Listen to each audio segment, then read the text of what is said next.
And joining me now to discuss is Associate Research Scholar and Lecturer at Princeton University, Dr. Lauren Wright. Good to have you back on the program, Lauren. And Hey, Lauren. what a difficult subject matter. I mean, I just Yeah. still almost can't believe, thinking about anchoring the show last weekend and thinking about where we are today and how much has happened this week. You just can't wrap your mind around it. And only months ago, Charlie Kirk spoke about how he would like to be remembered. That's something that we're looking at. Let's take a listen to that together. If I die, everything just goes away. How would you, if you could be associated with one thing, how would you want to be remembered? I want to be remembered for courage for my faith. That would be the most important thing. The most important thing is my faith in my life. Now, who would think that we'd be playing that in this context right now? I know you're a historian and you've got a lot of knowledge in this spectrum. Do you think that history will see him more of a man of faith and free speech or as a polarizing political figure? Tell us what your take is right now. I do think he'll be remembered as someone who loudly proclaimed his faith, and that informed some controversial positions. And to me, the value of saying those out loud in public, calmly, and inviting people to engage with you is the biggest part of his legacy. And frankly, I don't think there's anyone who can replace him. There just are not that many people willing to say things that many disagree with and are unpopular, and want to keep that legacy going of talking and hashing it out. And especially on college campuses, Laura, the sorts of events Charlie Kirk did are things that should be happening at colleges all over the place all the time, but they don't. And I'm really worried about the lack of those frank conversations about serious issues and that people are hiding their views. But I'm also worried about colleges in general, just as these open places and places of free speech. And that really needs to be protected, and both because of the violence piece and the sort of speech censorship piece, I don't know where we go from here. Yeah, it's incredible to think about what we witnessed on the campus there in Utah, and maybe we've got to talk about the security, and we'll get into that during the show. But, when you look at that huge crowd and you were learning more and more about what was there and what wasn't there, and Kirk, as you mentioned, was famous for going to these college campuses and engaging in political debate. And a lot of people have been kind of going down the rabbit hole on his former feeds. Let's take a listen and hear an example of some of what he said.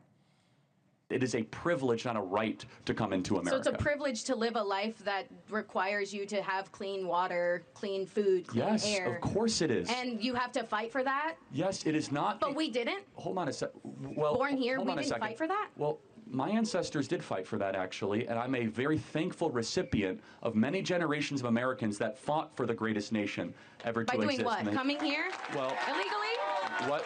Wait, what did my ancestors do? They came over here. Okay, so when you take a listen to that and you listen to his tone, I mean, you really got it. I mean, talk about going down a rabbit hole and listening to some of his speeches on college campuses or exchanges with students. It's really interesting to hear how he did it. Not everybody knew who Charlie Kirk was. A lot of people did, of course. But I encourage people to take a look at some of the conversations that he's had. And you talked about what it's going to look like moving forward. Will exchanges like that continue in a way? There's nobody that's going to take his place, but other people are going to be doing his podcast and are going to be going back out there. We heard that last night from his widow. Talk to me about how you see that going forward and how can that safely go forward?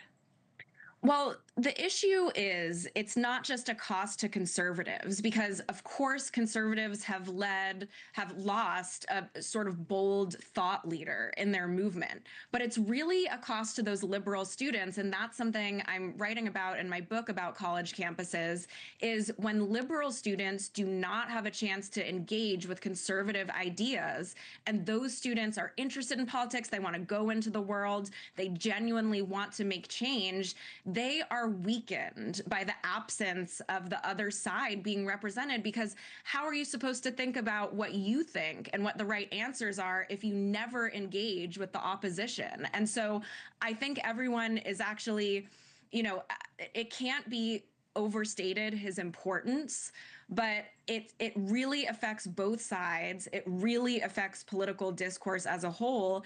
And yes, the safety piece on college campuses is something we don't have figured out. I mean, I'll just tell you, earlier this week, I got to my office very early. I was doing one of our Next Star news shows, Sunrise on the Hill, which is 6 to 9 a.m. I walked right into my building, and I really had the thought. This was Wednesday morning. How much longer am I going to be able to do this? I mean, it's very special that you can go and walk around a college campus and see all these events going on. And I just don't know if we're going to have that for very long.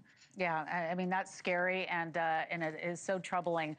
And then, of course, you've got the reaction. We've been talking a lot, Lauren, about the reaction coming from all sides of his death and assassination. And now several companies have been firing employees for their reaction to Kirk's death. Office Depot fired a worker for refusing to print a memorial poster, and Delta suspended staff for celebratory posts. Like, you just can't even believe that this is really happening. Do you agree with that move? Do you think it might violate employees' free speech rights? Because that is an issue that we got to talk about. I mean, it's an issue of moral decency, and that is a gray area. But I mean, celebrating someone's death is pretty borderline. I mean, that's just something about, what kind of person do you want working at your company? And the interview process weeds out a lot of people on those sorts of questions all the time, probably. But I don't know the answer to that, Laura. It is one of these really delicate issues. And I understand the reflex to fire people, absolutely. But what's interesting about this is it really is one of those issues where it's in the eye of the beholder what's offensive and what's not. And while I find this deeply offensive, for some other people, they might think, well, we have to protect their speech. I don't know the answer to that. These are the issues that we need to talk about out loud and flesh them out in real time. Yeah, it's fresh, it's new, it's devastating, and we'll continue the conversation here on NewsNation. An associate research scholar and lecturer at Princeton University, Dr. Lauren Wright. I look forward to reading your book when it comes out. Thank you, Laura. I'll tell you about it, I promise. Okay, thank you very much, Lauren. We'll see you soon. Thank you very much. And